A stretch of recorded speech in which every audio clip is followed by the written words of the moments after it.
ಅಧಿಕಾರ ಇದ್ರೂ ಇಲ್ಲದಿದ್ರೂ ಜೆಡಿಎಸ್ ನಿಮ್ಮೊಂದಿಗಿರುತ್ತೆ. ಮಂಡ್ಯದ ಮದ್ದೂರಿನಲ್ಲಿ ಕಾರ್ಯಕರ್ತರಿಗೆ ಜೆಡಿಎಸ್ ಯುವ ಘಟಕದ ಅಧ್ಯಕ್ಷ ನಿಖಿಲ್ ಕುಮಾರಸ್ವಾಮಿ ಅಭಯವನ್ನ ನೀಡಿದ್ರು. ಜನತಾದಳ ಪಕ್ಷ ಇವತ್ತು ಈ ರಾಜ್ಯದಲ್ಲಿ ಸ್ಥಾಪಿತವಾಗಿರತಕ್ಕಂತದ್ದೇ ವಿಶೇಷವಾಗಿ ಮಂಡ್ಯ ಜಿಲ್ಲೆ ಅಂದ್ರೆ ರೈತರು ಅಂದ್ರೆ ಮಂಡ್ಯ ಜಿಲ್ಲೆ. ರೈತಾಪಿ ವರ್ಗದ ಅನೇಕ ಹೋರಾಟಗಳಲ್ಲಿ ಅತ್ಯಂತ ಪ್ರಮುಖವಾದಂಥ ಪಾತ್ರವನ್ನು ವಹಿಸಿ ರೈತರ ಜೊತೆಯಲ್ಲಿ ಇದ್ದೇವೆ ಅಂತಕ್ಕಂಥ ಸಾಕಷ್ಟು ಉದಾಹರಣೆಗಳು ತಮ್ಮ ಕಾರ್ಯಕ್ರಮಗಳು ಅಧಿಕಾರದಲ್ಲಿ ಇದ್ದಂಥ ಸಂದರ್ಭದಲ್ಲಿ ಕೊಡುವ ಮೂಲಕ ಅಷ್ಟೇ ಅಲ್ಲ, ಅಧಿಕಾರ ಇರಲಿ ಇಲ್ಲದೆ ಹೋಗಲಿ ಸದಾಕಾಲ ರೈತ ಪರವಾದಂಥ ಕಾಳಜಿಯನ್ನು ಹೊತ್ತು ರೈತ ಪರವಾಗಿ ಸದಾಕಾಲ ಪಕ್ಷ ಹಲವಾರು ವರ್ಷಗಳಿಂದ ನಿಂತಿರ್ತಕ್ಕಂಥದ್ದು. ಅದನ್ನು ಗುರುತಿಸಿ ವಿಶೇಷವಾಗಿ ರಾಜ್ಯದ ಉದ್ದಗಲಕ್ಕೂ ಕೂಡ ಅದರಲ್ಲೂ ನಮ್ಮ ಮಂಡ್ಯ ಜಿಲ್ಲೆಯ ರೈತಾಪಿ ವರ್ಗದ ನಮ್ಮ ತಂದೆ ತಾಯಂದರು ನಿರಂತರವಾಗಿ ಸನ್ಮಾನ್ಯ ದೇವೇಗೌಡರ ಸಾಹೇಬರ ಹೋರಾಟಕ್ಕೆ, ಸನ್ಮಾನ್ಯ ಕುಮಾರಣ್ಣವರ ಹೋರಾಟಕ್ಕೆ ಪ್ರತಿಫಲವಾಗಿ ಅನೇಕ ಚುನಾವಣೆಗಳಲ್ಲಿ ನಾನು ಹೇಳಬೇಕಾಗ್ತದಣ್ಣ.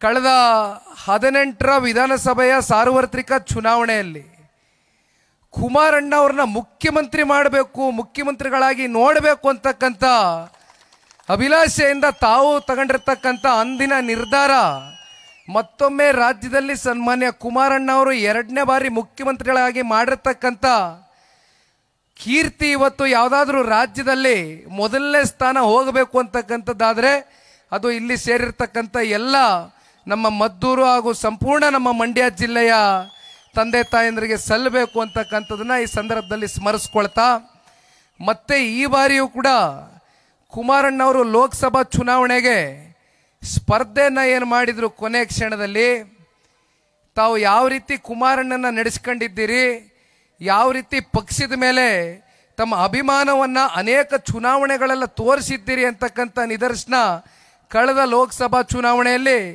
ಮಂಡ್ಯ ಜಿಲ್ಲೆಯಲ್ಲಿ ಅತ್ಯಂತ ಪ್ರಚಂಡ ಬಹುಮತವನ್ನು ಗಳಿಸ್ತಕ್ಕಂಥದ್ದಷ್ಟೇ ಅಲ್ಲ, ಮದ್ದೂರು ತಾಲೂಕಿನಲ್ಲಿ ಸರಿಸುಮಾರು 57-58 ಸಾವಿರ ಅಂತರದಿಂದ ಪ್ರಚಂಡ ಬಹುಮತದಿಂದ ಸನ್ಮಾನ್ಯ ಕುಮಾರಣ್ಣವ್ರಿಗೆ ನಿಮ್ಮೆಲ್ಲರ ಒಂದು ಆಶೀರ್ವಾದ ಮಾಡುವ ಮೂಲಕ ಇವತ್ತು ರಾಷ್ಟ್ರದಲ್ಲಿ ಈ ದೇಶದ ಗೌರವಾನ್ವಿತ ಪ್ರಧಾನಮಂತ್ರಿಗಳು ಇತಿಹಾಸದ ಪುಟಗಳಲ್ಲಿ ಯಾರು ಕೂಡ ಮುಂದಿನ ದಿನಗಳಲ್ಲಿ ಹಿಂದೆ ನಮ್ಮ ಭಾರತ ದೇಶದಲ್ಲಿ ಯಾರು ಇದ್ರೋ ಬಿಟ್ರೋ ನನಗೆ ಗೊತ್ತಿಲ್ಲ, ಆದರೆ ಸನ್ಮಾನ್ಯ ದೇವೇಗೌಡರು ಸಾಹೇಬರು ಯಾವಾಗಲೂ ಹೇಳ್ತಾ ಇರ್ತಾರೆ, ನರೇಂದ್ರ ಮೋದಿರವರ ಆಡಳಿತ ವೈಖರಿ ಈ ದೇಶ ಈಗಾಗಲೇ 5ನೇ ಸ್ಥಾನದಲ್ಲಿದೆ, ಅತಿ ಹೆಚ್ಚು ಆರ್ಥಿಕ ಶಕ್ತಿಯಾಗಿ ಅದು 3ನೇ ಸ್ಥಾನಕ್ಕೆ ಹೋಗಿ ತಲುಪಬೇಕು ಅಂತಕ್ಕಂಥ ಅಭಿಲಾಷೆಯಿಂದ ಸನ್ಮಾನ್ಯ ನರೇಂದ್ರ ಮೋದಿರವರ ಕೆಲಸಕ್ಕೆ